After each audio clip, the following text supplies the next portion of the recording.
So here it is, Royal Enfield Classic 350. Is this possibly the world's worst bike? Royal Enfield বাংলাদেশের বাজারে আসার সাথে সাথেই এক নতুন আলোড়নের সৃষ্টি হয়। এই বাইক বাংলাদেশে লঞ্চ হওয়ায় বাজারে 350 সিসি সেগমেন্টের বাইকের দরজা খুলে যায়। লঞ্চ হওয়ার দিনই রয়্যাল এনফিল্ড 600 মোটরসাইকেলের অর্ডার পায় এবং এখনও বাইক প্রেমীরা অর্ডার দিয়েই চলেছে। 6 মাস ডেলিভারি টাইম দেওয়া হলেও নিজের পছন্দের বাইকটি কেনার জন্য মানুষ 6 মাস না 1 বছর অপেক্ষা করতে প্রস্তুত। কিন্তু এই বাইকটি কি এত অপেক্ষা করে কেনা উচিত? অপেক্ষার কথা বাদ দেন, এই বাইকটি কি প্রতিদিনকার ব্যবহারের জন্য কেনা উচিত? সত্যি কথা বলতে গেলে উত্তর হবে না। রয়্যাল এনফিল্ড মূলত লং টাইম রাইড করার বাইক, যেটার আসল মজা এবং পারফরমেন্স বুঝতে হলে এটা নিয়ে হাইওয়ে রাইডিং কিংবা ট্যুরিং করেই বোঝা লাগবে।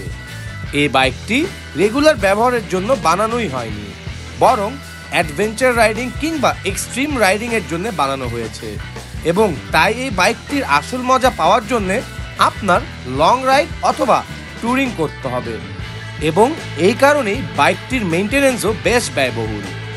প্রথমেই বাইকটি কিন্তু মোটেও হাই স্পিডিং করার বাইক নয়।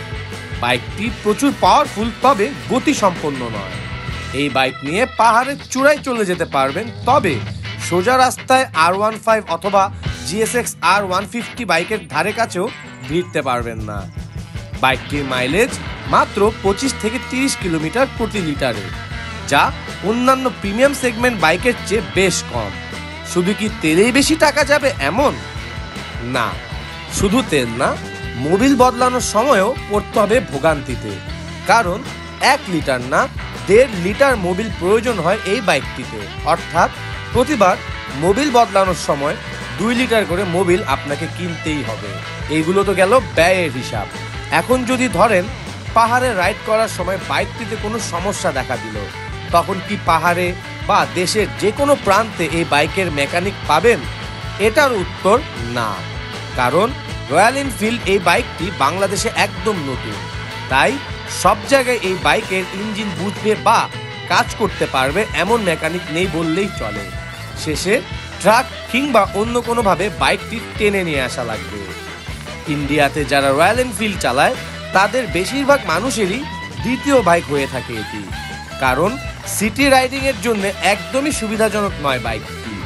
1 এর হেভি বডি আর 2 এর স্বল্প মাইলেজ, যে কারণে বেশিরভাগ রয়্যাল এনফিল্ডের মালিকের দ্বিতীয় বাইক হয়ে থাকে এই বাইক, যা তারা ছুটির দিনে দূরে কোথাও গেলে নিয়ে বের হয় অথবা ট্যুরিং এর ক্ষেত্রে নিয়ে বের হয়। এখন সিদ্ধান্ত আপনার, রয়্যাল এনফিল্ড কিনবেন কি না।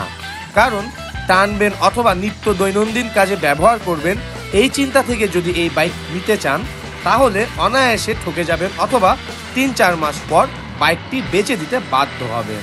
কারণ রয়্যাল এনফিল্ড সেরকম বাইকই নয়, বরং একটি শৌখিন বাইক।